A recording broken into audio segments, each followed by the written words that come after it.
He's just a regular guy with a cool job that God loves for some reason. Welcome to the Steve Marston Show, a daily journey in learning how to live more like Jesus, conversations with those that God is working through, and dad jokes.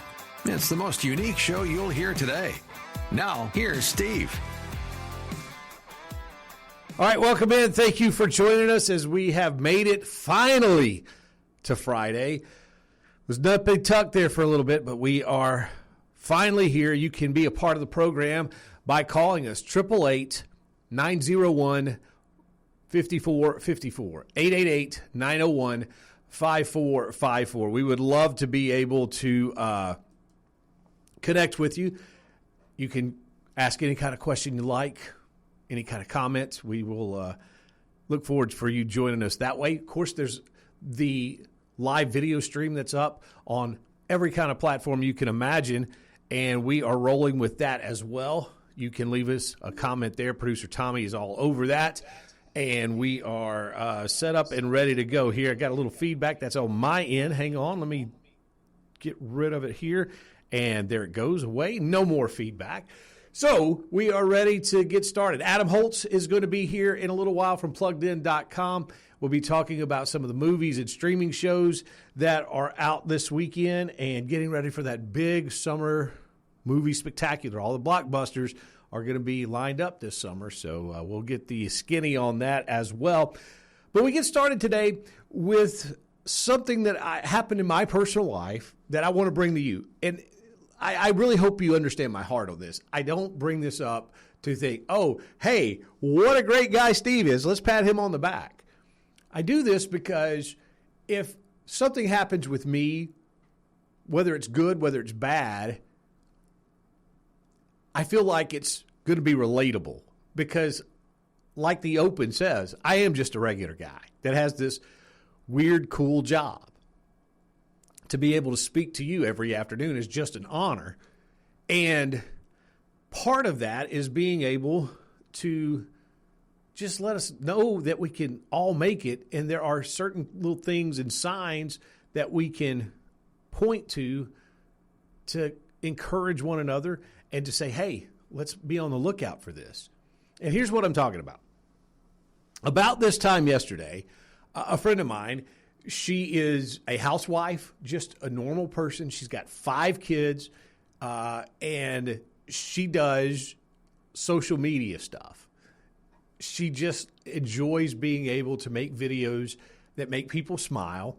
And one of her kind of content things is pulling stuff out of the Bible that most people don't know is there. And usually it's just fun, silly stuff that you would think, oh no, that's really in there? And that's kind of her whole point, is to be able to hopefully have somebody see a video and become intrigued and actually look up the passage that she's talking about. Now, yesterday, she had a video that, well, it talked about some really adult content. And I can't even share what it is on the radio because it is that adult. And you think, stuff like that's in the Bible? Oh, yeah, stuff like that's in the Bible.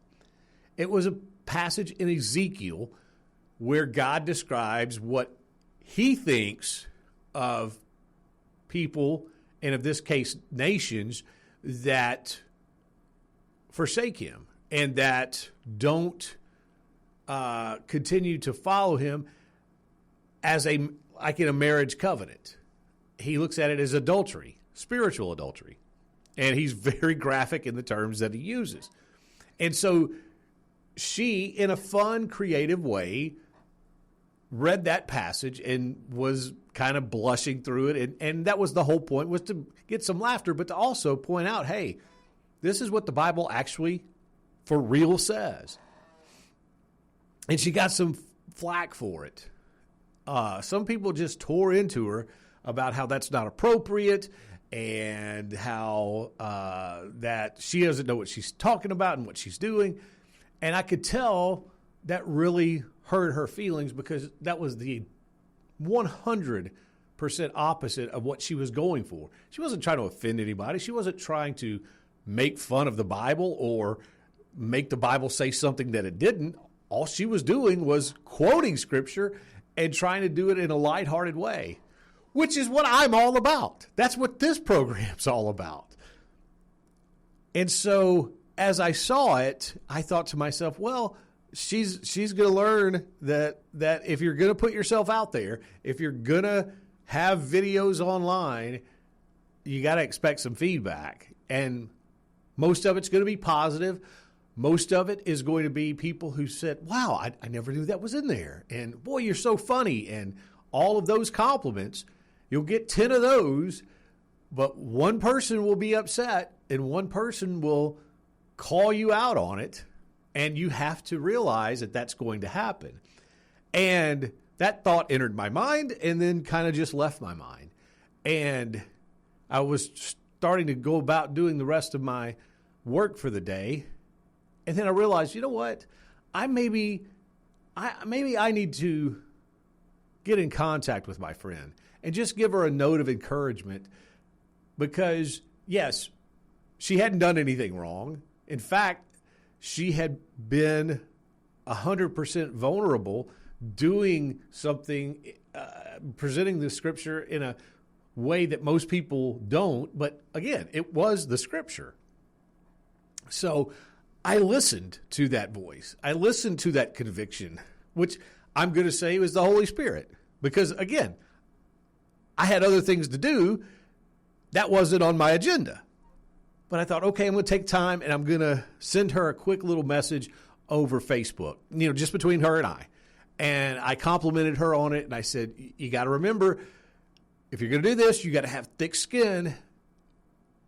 And then I gave maybe a little coaching session of how to maybe set it up and do it. Again, not that it would have changed the outcome, just maybe would have flowed a little better, just in my opinion. And she wrote back the sweetest note. She said, thank you so much. She said, I really feel like God laid that on your heart to speak to me because I really needed it. Because you're so right. This person got me down and I was really hurt by it because, and again, she went on about how that's the last thing she wanted to do. And if you looked at the comments on her little video, again, they were 10-1 positive, but it's always that one negative that you stay with, that stays with you, and that you remember, that you play over in your head the next time you try to do something like that. So she said, I just got to thank you so much for doing that. You don't know how much that meant to me. And that humbled me. And the reason I bring this story up, the ultimate reason I want you to know this, is because we all have those opportunities every single day. Every single day, we have an opportunity to be able to speak into someone's life. And it can be as simple as a text. It could be, hey, let me buy you a cup of coffee, or whatever. It doesn't have to be earth-shaking or monumental.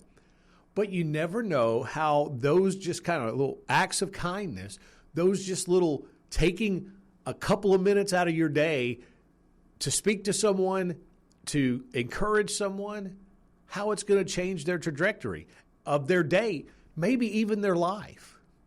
And again, I say this because there are so many times I blow right past it. And I hear that little conviction and I'll say, oh yeah, somebody ought to talk to her about that. And then I get busy, do something else. But actually yesterday I stopped. And yesterday I felt like I did what I was supposed to have done. And then her response back to me was confirmation of that. So whenever you feel that little something in your heart speaking to you, hey, you need to speak to that person. Hey, you need to send that person an email, maybe a phone call, maybe a text. Don't disregard it. Do it. Because the great Truett Cathy, the founder of Chick-fil-A, he said, you know who needs encouragement? Every person you come across. Everyone. It's good stuff. Back in a minute. Yeah, thanks so much for your time today. We really are grateful that you are here with us.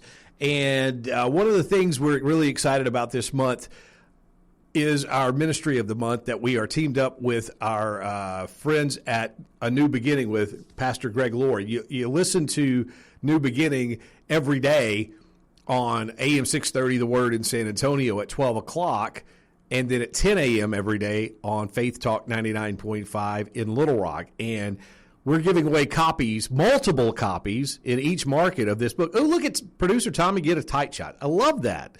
See, he's worth every nickel we're paying him. The book is called Lennon, Dylan, Alice, and Jesus, the spiritual biography of rock and roll. And we're going to give it to you just for free. And you're thinking, well, wait a minute. The spiritual biography of rock and roll and those guys, what? I know. Greg Laurie, if you don't know about him, he was a hippie. I mean, he says that himself. He grew up in California in the 50s and was a teenager in the 60s and was a part of the Jesus Revolution. In fact, that movie Jesus Revolution is based on his life, and he gave his life to Jesus during that time and has been a preacher of the gospel ever since. But again, still has those kind of hippie roots, and he's written this book. And again, it's kind of out of the box, but it's really is good stuff. In fact, we're going to be giving away, I think, 3 copies in each market. So the way you get signed up is you go to the website, am630theword.com there in San Antonio or surrounding areas. Look for the banner and sign up. Ditto for those of you in Central Arkansas. Just go to faithtalk995.com. Look for the banner and sign up. And we'll be letting you know who's winning and get these books out to you as soon as possible. But we are so thankful for Greg Laurie and his leadership and his partnership with our radio stations, and looking forward to getting this book into your hands. Every week, we like to go through the Babylon Bee. It's a weekly review of some of the stories that are in the Bee, because Fridays are fun around here, and we like to crank it up to 11. And if you know that reference, yeah, we're going to be friends. And we like to be able to bring it to you and just kind of show you the satire, the lightheartedness, because that's what the Babylon Bee really is based about. I'm sure they do some political stuff. A lot of times it's biblical things, and it's just kind of poking fun, some satire, and I just love it. And I wish I would have thought of it sooner, because, I am a smart aleck by nature.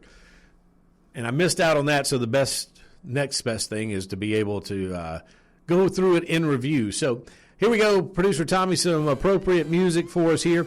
Now, this needs a little setup, because Donald Trump has brought back something as president that has been kind of put on the shelf, and that was the presidential fitness test.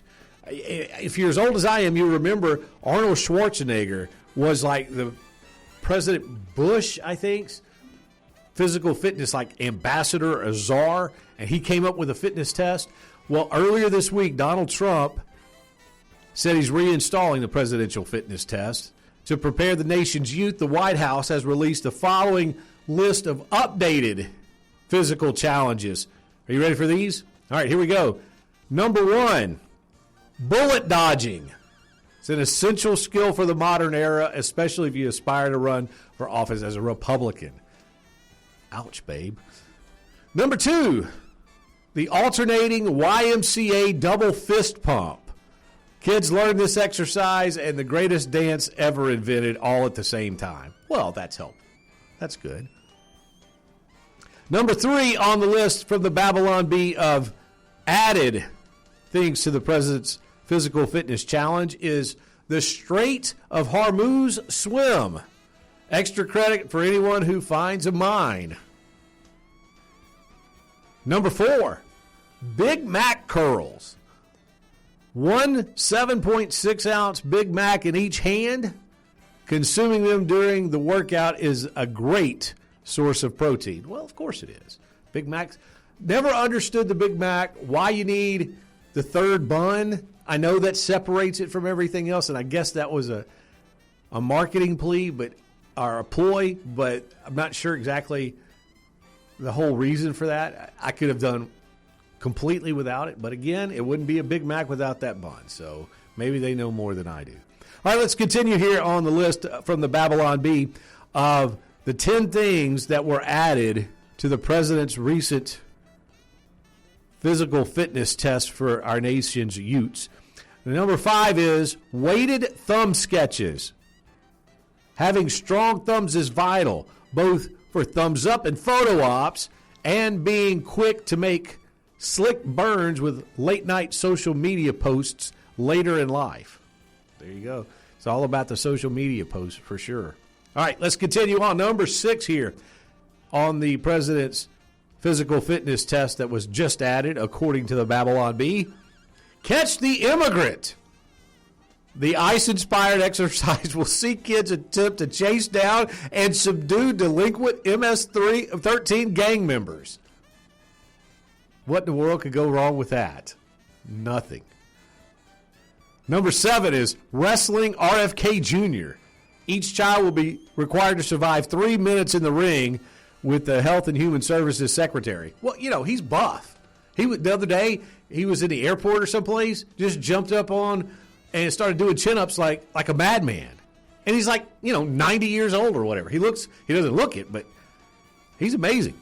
Number 8 on the Babylon Bee list is hitting the green with a 50-yard bunker shot. There's no greater test of physical and mental excellence. Number 9 on the list of the presidential physical fitness updates by the Babylon Bee is the Mitch McConnell deadlift. Now, Mitch McConnell is the longest tenured Republican. It says, don't worry, kids, he'll hold strangely still the entire time you try to deadlift him. All right, well, just be warned in case he doesn't. And then number 10, and not a moment too soon, wrapping up the Babylon Bee's look at the new updates for the presidential physical fitness test for America's youth. Mandatory winning. No failing is allowed. Losers will be deported. That will get people. You talk about the Hunger Games. There you go. That's what it is. Judging by the looks of this test, American kids will be fit in no time. The fittest in the world, the greatest. I mean, really big.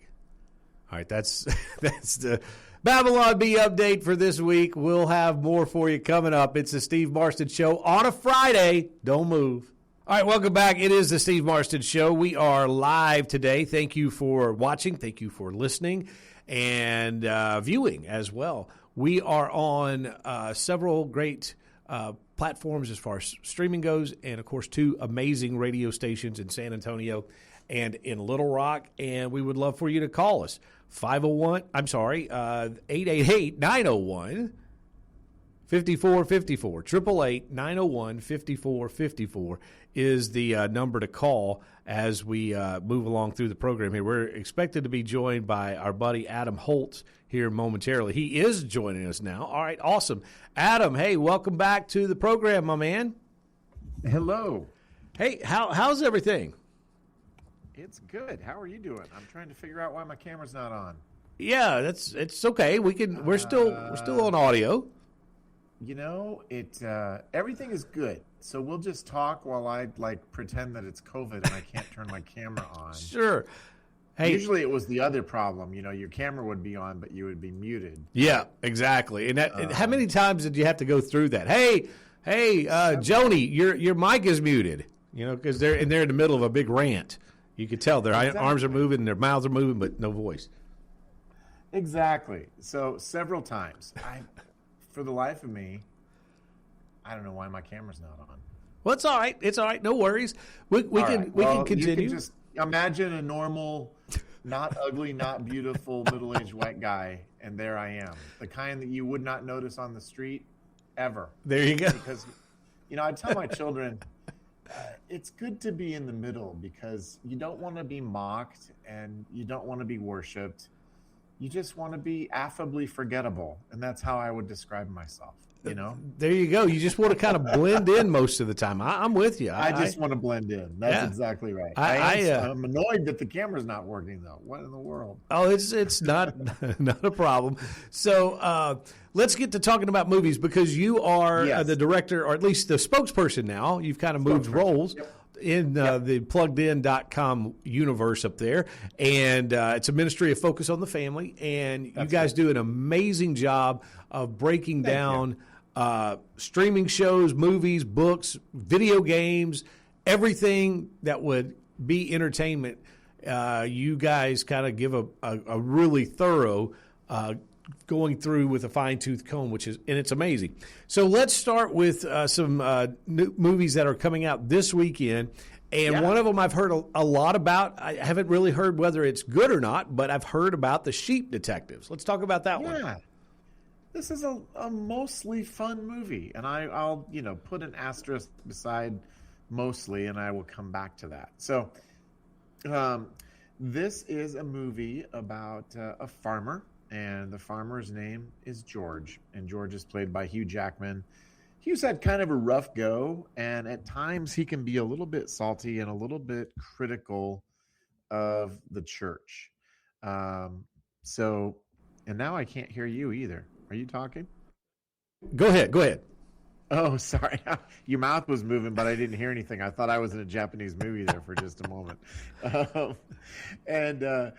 So he's had a rough go. He's a little bit rough around the edges, but he loves his sheep. He takes care of them. He shears them. He feeds them.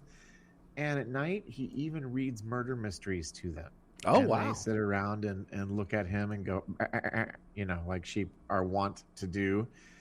And what he doesn't know is that when he goes to bed, the sheep start talking to each other because they can understand every word that he says. And they like mysteries. So when he turns up dead and the local police say, it was probably a heart attack, they're like, we don't think so. We think there was foul play involved. And so they are determined to solve the mystery of poor George's murder. Other than the fact that there's a murder at the center of the story and a little bit of attitude toward Christianity, this is a really fun movie, and I think a really nice movie, and it's a PG movie, right? And wow, we don't get very many of those these days. So I think you could talk about with kids, if you ended up going with them, you could talk about outsiders because they tend to favor sheep that are born one time of the year and not another time of the year, and so there's sort of these themes of, are you in, are you out? Those are some of the themes that are going on here, but it's a nice little movie. So well, that's great. Go. Yeah, and that's what we need. We need more of those. We need more of those nice little movies that will fulfill that, that just entertainment void, to be able to have a little escapism without having to worry about all the other negative stuff that's usually packed into these movies. This is what we need. Yep. This is what we need. And there's a little bit here that you could navigate if you wanted to, but it's not overwhelming and it's not terribly in your face. So I think that I think you can enjoy it and just talk about the things where there may be those criticisms. And, if you're really brave as a parent, you can ask your kids, what do you think of church? Do you enjoy going? And you'll probably get one-word answers to start with. But I think actually our kids want to talk about their experience of church. And if you give them an honest invitation to do that, I think they'll actually tell you exactly what they think. And it might surprise you. It might be that they're getting things out of it that you never even had any idea. They may have criticisms or experiences that you may not have any idea. But either way, you're having a great conversation. So true. Adam Holtz is our guest here on the Steve Marston Show. He's with PluggedIn.com. That is part of the Focus on the Family ministry. We're so thankful to be teamed with them, and we bring Adam on every week to talk about all things entertainment. And we always talk about that you guys cover music and concerts and different things, as well as the movies and the books. So let's talk a little bit about a brand new, I think this is on streaming. It's Netflix, I think. Billie Eilish's latest concert. Yeah, Billie Eilish has done a concert movie. Actually, it's in theaters. Oh, okay. It's not just on Netflix. It is in theaters. It's a Paramount movie. Here's what's interesting. This thing happened because James Cameron, yes, that James Cameron, he of Aliens, Titanic, and Avatar fame, went to her and said, hey, I want to do a concert movie of your tour. So is this the Titanic or the Avatar of concert movies? I don't know. But it's well done. It's visually engaging. As the movie progresses, it's about 3-to-1 performance to behind the scenes conversations. You know exactly what to expect if you've ever seen a concert movie. I don't think James Cameron breaks any new ground here with regard to the genre. Obviously, Billie Eilish's music has some problems.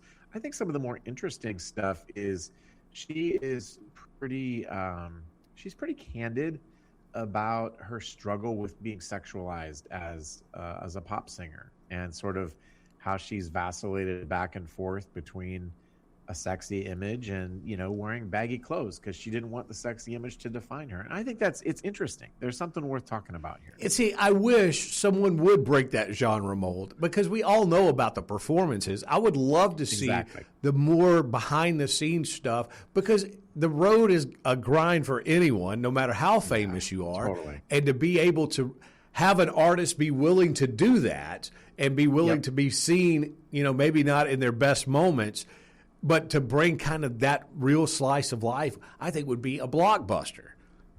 Yeah, I mean, I think that there have been other attempts to do that. I mean, I've done a bunch of these. I did the Katy Perry movie. I think I did a Justin Bieber movie. I did the U2 movie. We've had Taylor Swift more recently with her special. Beyonce did one. It's a mix because people want that behind the scenes stuff, but they're famous because they're singers. Right. That's true. You want to see the performance, and maybe you want to see it from their perspective. Some of the Taylor Swift footage of what it would be like to be on a stage with 85,000 people surrounding you is pretty remarkable. It really was. I did enjoy that Taylor Swift movie, probably more so than any other music documentary that I've seen in a while, or at least concert movie.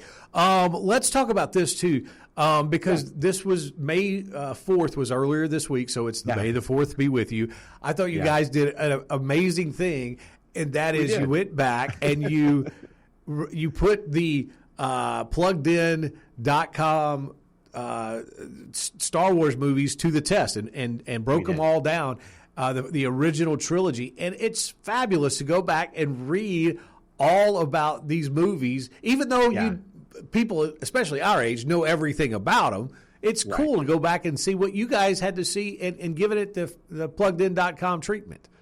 Yeah, we gave it the treatment, right? And the thing is, the Force has been with us so long, it has become a plot device and a thing, if I can be that non-specific, that we just kind of know about, right? Sure. We kind of know about the Force, and in the prequel trilogy, we got these things called midichlorians, and nobody wanted to know anything about midichlorians, right? Don't overcomplicate it, George. Thanks so much, but no.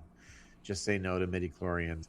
But there's still spiritual things to be examined here. And George Lucas very deliberately drew on Joseph Campbell's work, The Hero's Journey, to try to craft what he would describe as an American archetype or an American mythology. I mean, he was very deliberate in what he was trying to do. And he drew from all sorts of sources. He drew from a Japanese filmmaker, Kurosawa. He drew from Flash Gordon. He drew from the Bible. He drew from Hinduism. And then he mushed it all up together. And then he did things that had never been done on film before, too. And so it was a watershed moment in our culture. And right up to the moment that it was released, the studio had no idea if it was going to flame out horribly or be a hit. Although I think by the time it actually opened, it started to become clear, this is actually going to be pretty cool and pretty big. And George Lucas tapped into something that was kind of an archetype, I think, with the original trilogy anyway. So we had obviously May the 4th, and then the day after, is called Revenge of the 5th. Oh, that's right. You're right. Yeah, Revenge of the 5th. Star Wars nerding out here. That's right. I know.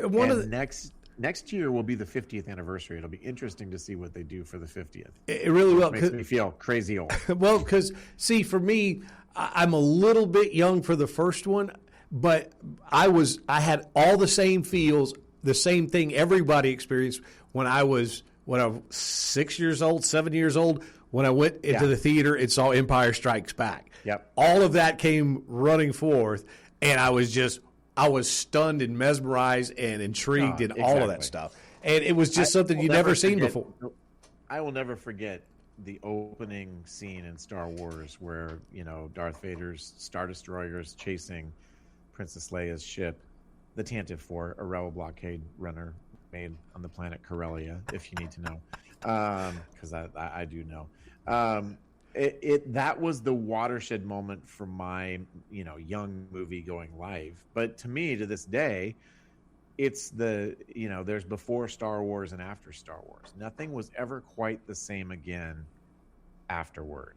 And it became a template for the modern blockbuster in a way that's still with us. I mean, even the Star Wars people are trying to replicate what Star Wars was, and we'll have Mandalorian and Grogu here in a couple weeks to kick around, and that's probably what we're going to do because it doesn't seem to be generating very much interest thus far. But it's still with us 50 years later because George Lucas ultimately crafted a creative, resonant story that tapped into so many different things that all of us have experienced. Yeah, and I think the thing that was genius about it was, yes, it was the science fiction, and yes, you had the lightsabers and the guns and the chase scenes and all that, but it really was a human story. It really got down to that, and that's what made it so wonderful and why people resonated, I think, so much with it is because... Absolutely. Yeah, it's the sci-fi stuff, which is the cool stuff, but yet it was relatable. It wasn't some aliens doing things that we have no idea as humans about. It was a very human story. Yeah, it was. My son and I watched it Monday night, actually, and I hadn't seen it for a little while, actually. We watched Episode 4, Star Wars. Not Episode 4. It's just Star Wars. There you go. It's it's not A New Hope, and it holds up as far as I'm concerned. Me too. It's been a minute since I've seen it as well, but I do. I think it holds up really, really well. Okay, let's get one more. We've got less than about a minute and a half left. Okay. Let's talk about Mortal Kombat 2. That's coming to theaters as well. It is, and again, talk about franchises. The original video game came out in 1992. It was wildly graphically violent. It was the thing that led to the creation of video game ratings. Mm-hmm. So, parents hated it. In retrospect, it feels less violent now than perhaps it did then. But here we have a guy who gets transported to a planet to do battle with other like mixed martial artsy kind of guys on behalf of humanity, and if he loses, Earth gets subjugated forever. There is plenty of violence and even more profanity in this hard R action movie. But it's Carl Urban. I mean, I don't want to throw Carl under the bus too hard because I like the guy, but maybe, I don't know, pick a different Carl Urban movie. Go watch Lord of the Rings or something. There you go. Right? There you go. I mean, I always was just amazed when I heard the first one come out. They're actually making a movie about a video game. It's crazy. I know. It's crazy. Adam, thanks so much for being a part of the show as always. Tell everybody how they can connect with Plugged In. You can come to pluggedin.com, and we are a ministry of Focus on the Family. Absolutely. And it's totally amazing, and you need to bookmark it because it's constantly updated with constant new stuff that's for you and your family, and you can make your own decision about it. Adam, always fun, man. We'll talk to you again next week. Sounds great. Thanks, Steve. All right, thanks so much. Yeah, I can't believe I was there in 1992 when the whole Mortal Kombat thing went out. I was a senior in high school, and everybody was losing their minds over it, and now they're making a movie about it. I thought, yes, now we get the sequel. Unbelievable. All right, we've got one more break to take, and we'll be – oh, no, I'm sorry. We got two more segments. Holy cow. We got plenty of time. Stay with us. Why'd you let him make it past the goal? Because he's my friend. But he's on the other team. I know. Okay, so this happens sometimes. This happens sometimes. You call for a specific piece of audio or video, and the signals get crossways and you play the wrong one. So that was the best video of the day that we had. It's the little girl playing soccer. No worries. We'll get to dad joke coming up next segment. It'll be fine. Nobody's upset. Nobody's mad. We just had a little cross communication there, but that was pretty sweet. The little girl letting the little boy on the other team score. Not sure you're gonna win a lot of games doing that, but it's good sportsmanship. It's nice. Preschoolers, you make sure they they love the game and they're nice out on the court and pitch and be able to have good sportsmanship. That's what it's all about, right? At that age, sure it is. Okay, so let's move on. I came across this from yesterday. I talked a little bit about it. I still haven't been able to watch or listen to the podcast, but I'm so excited about seeing Lecrae's latest podcast. Now, Lecrae is a Christian music, hip-hop artist, rapper, and he's just the best. And I love his podcast because he's so authentic and he's so real, and he will talk about subjects with people that more than likely they won't talk about with anybody else. He just has that way. And he has a guy on called God Logic. This guy is a Christian apologist as well. And the podcast is over an hour long. But I wanted to bring you this little teaser clip that they had because I thought this was so good. We talk about apologetics a lot here on the program and talking about the need for us to know the why behind our faith and not just what we believe, but the why. And God Logic does a phenomenal job here in a little mock debate with Lecrae on Lecrae's podcast. Let's watch this. This is good. I am going to be your TikTok devil's advocate. And I'm going to see if you can stump me. All right. If God is all powerful, then he should be able to stop suffering. Either he's not powerful, not good, or he doesn't exist. Where are you getting your definition of good? What's good for humanity? Why is what's good for humanity good? Peace. Why is that good? We exist better when things are But peaceful. why is existing better good? When there's harmony and there's peace. I mean, Yeah, but why is that good? it's objectively just better. When you say objective, that means that it goes beyond just your human opinion, anybody else's opinion. That objectively, universally, this is what is good. Sure. What are you basing that on? The way that we interact as humans. Okay, that's fine, but you're still not telling me what gives you that is good. What's your standard? That's just an opinion. The standard is it's a feeling. It's Okay, so you just feel like. So if I feel like chaos and mayhem is what's good, sure. am I wrong? But for our collective whole, that doesn't benefit everyone. Who says what's beneficial to mankind is morally good? Who says that? You? We do collectively, I guess, as humans. So if I get another collective of humans that say that chaos and mayhem is what is good and beneficial, then they are we won't wrong? last very long. So what? Are we wrong? Did Lecrae just get cooked by God Logic? I love that. It's really good because God Logic just stayed the course to find out where the ultimate source of good comes from. Because if there is a good, then that means there is an evil. And that means there's something higher and stronger than we are. And it's a wonderful point for all of us to know. And I can't wait to see the rest of that podcast. And we'll bring you probably some more clips from it on Monday after the weekend. Here's something that's kind of interesting that's in the news. The show House of David that's on Prime Video. It's been a wild success.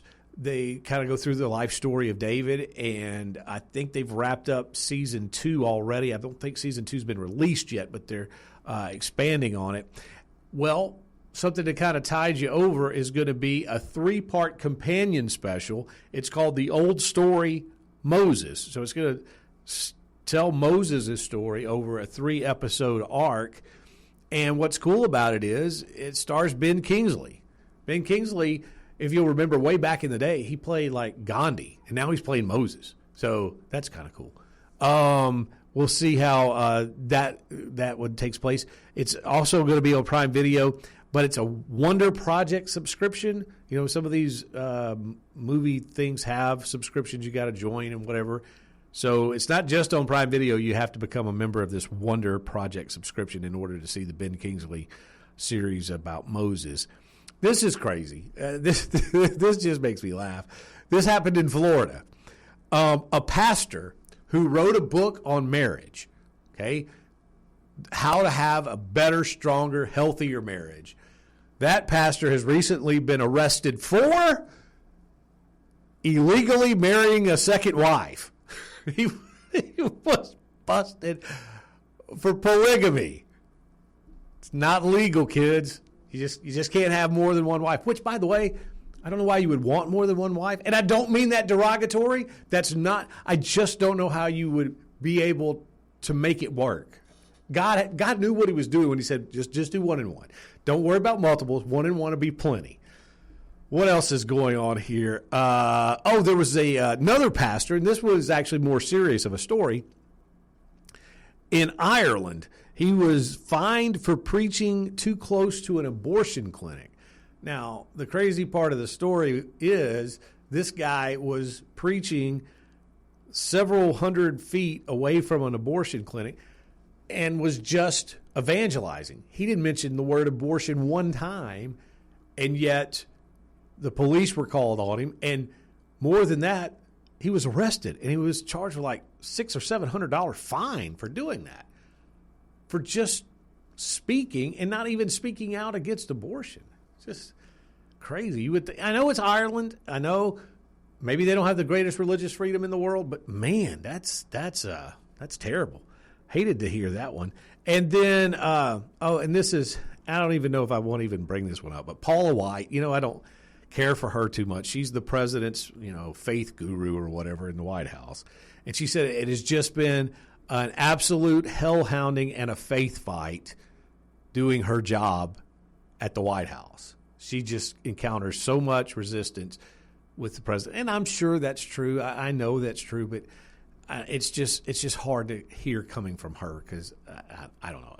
I think I'll just keep my mouth shut on the rest of that because nothing good can happen from that. Okay, let's slide away for our final break. We'll come back with the dad joke of the day next. It's the Steve Marston Show. Stay put.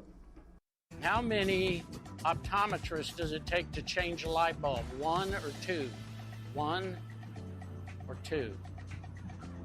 1 or 2? You have to have had your eyes examined to get that one. Hey, a little celebrity in the house. That's Clint Black, country music icon. Love that guy. Celebrity dad joke there. Where are you going to get that on any other radio program? Am I right?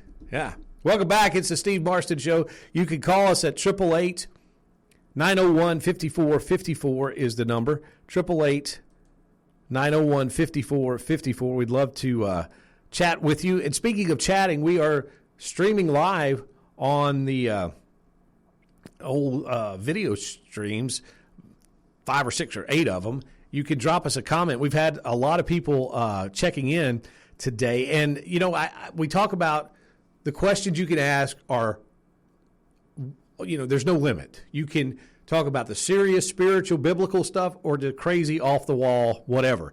So from someone with the handle of Raid the Fairy, he said, here's a hypothetical for you. If Kim Jong-un was about to nuke us and Trump called on you to give up, and I want to say he means your home, but he says your holes, but your home for a night, Kim Jong-un's pleasure to save the country, what would you do? Okay, so the scenario is there's nuclear bombs coming this way unless Kim Jong-un can come and hang at the Marston residence. Well, okay, bring him on. I would love to meet the little general. It'd be great. In fact, one of my greatest, I got time to tell this story. One of my greatest radio bits I ever did was years ago, North Korea said they were going to bomb a bunch of places in America, and one of them was Hot Springs, Arkansas. You guys remember that? And everybody was freaking out. Why Hot Springs? And so I got on the radio, and I made a phone call to Kim Jong-un, which was actually our promotions director, and he played the part of it. And the gist of the bit was he was going to blow up Hot Springs because he was mad that he lost at the racetrack there in Hot Springs. And I thought it was radio gold. The general manager made me take it down.